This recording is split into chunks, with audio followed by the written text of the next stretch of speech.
Bonjour et merci de regarder cette nouvelle vidéo. Aujourd'hui j'ai très envie de parler avec vous de notre grossesse et tant qu'on y est aussi de notre accouchement. Et non, je ne vais pas faire un story time pour vous raconter ces épisodes qui remontent désormais à plus de 3 ans. Non, aujourd'hui je vais vous parler langue française, déterminant possessif et abus de langage.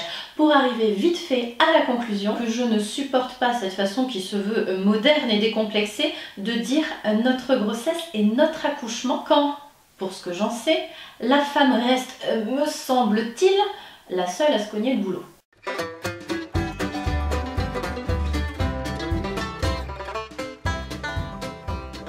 Alors, réfléchissons. Prenons un moment, toi et moi. Oui, ô toi, géniteur de mon enfant fier et courageux homme moderne qui a à cœur de montrer au monde à quel point il est impliqué dans ce merveilleux processus qu'est l'enfantement. Pose un peu ton violon et viens réfléchir avec moi. Bien, à quoi? Mais à notre grossesse, voyons, pour commencer. Et par où commencer d'ailleurs? Tâchons de nous souvenir. Ah, mon passage à la pharmacie pour acheter le test de grossesse. Et ensuite, ma prise de sang pour confirmer. Mes seins douloureux, mes premières nausées aussi, mes reflux, très glamour.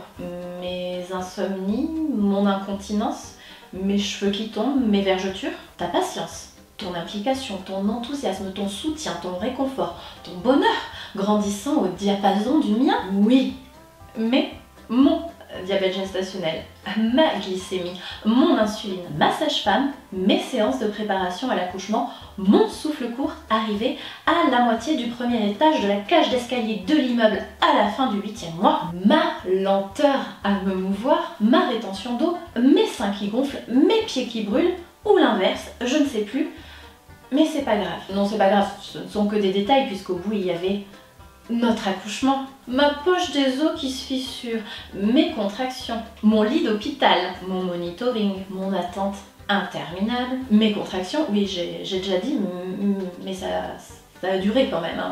Et enfin, ma péridurale, mes cris, ma douleur, mes chairs qui se déchirent. Oui, malgré la péridurale, tu sens tes chairs qui se déchirent. Et puis notre enfant qui naît, notre enfant. Et mon abdomen redevenu vide, mon ventre tout flasque, mon périnée aux abonnés absents. Mon image dans le miroir que je ne reconnais plus, ni vraiment celle d'avant la grossesse, ni celle qui portait la vie. Et notre enfant, oui, notre enfant, dans cette chambre. Voilà, perso, les souvenirs que j'ai. Bon, après, c'est subjectif, hein, c'est sûr.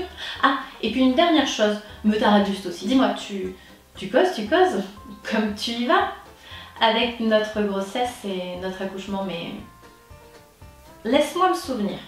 Et aide-moi aussi. Tout au long de notre vie d'avant, de notre vie de couple, de notre vie rien qu'à deux, durant tous ces mois, d'avant notre grossesse, durant tous ces mois durant lesquels nous n'étions pas encore enceintes. Dis-moi si je me trompe, mais je ne me souviens guère, j'essaye, mais je ne me souviens guère d'avoir jamais entendu t'associer verbalement à moi comme ça pour toutes ces petites choses merveilleuses du quotidien. Non, je me souviens jamais t'avoir entendu dire notre pilule, nos règles ou notre syndrome prémenstruel. Si? Non. Non, mon bon ami. Alors, soyons sérieux 2 secondes. Laisse-moi ma grossesse et mon accouchement, tu n'en seras pas moins un bon père. Bien au contraire. Et tais-toi, grand fou, s'il te plaît, n'insiste pas, je finirai par mal le prendre et par te trouver un tantinet grossier. Ma voix est partie dans les aigus, c'est dire si tu exagères. Non, ne viens pas essayer de m'expliquer que si tu dis ça, c'est pour clamer au monde que tu t'impliques et que tu me soutiens. On me la fait pas. Tu ne me soutiens pas en parlant de notre grossesse. Tu me destitues, tu nies l'existence même de ces choses particulières qui ne sont qu'à moi, que je suis la seule à expérimenter. Qu'elles soient bonnes ou mauvaises, ce que tu choisis de clamer au monde, c'est que tu les ignores, qu'elles sont juste bonnes à être englobées dans un autre grossesse. Qui reviendrait à dire et à penser que de toute façon, ces trucs-là que je ressens, que je vis, que j'expérimente, c'est pas grand-chose, c'est pas précieux, c'est même pas un petit peu sacré, puisqu'il te suffit de dire notre grossesse pour que j'en sois dépossédée. Et tu voudrais que je te suive dans ton délire? Non. Non.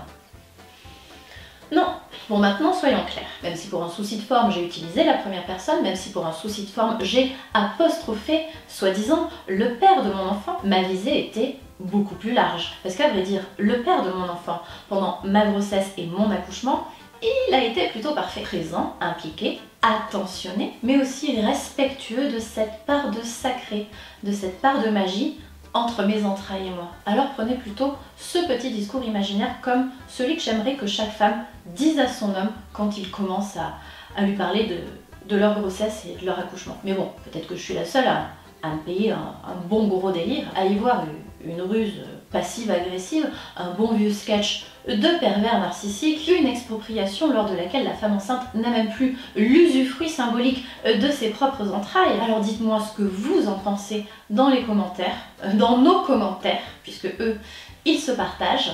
Et on se retrouve très bientôt pour plein de nouvelles publications. Et en attendant, soyez sages.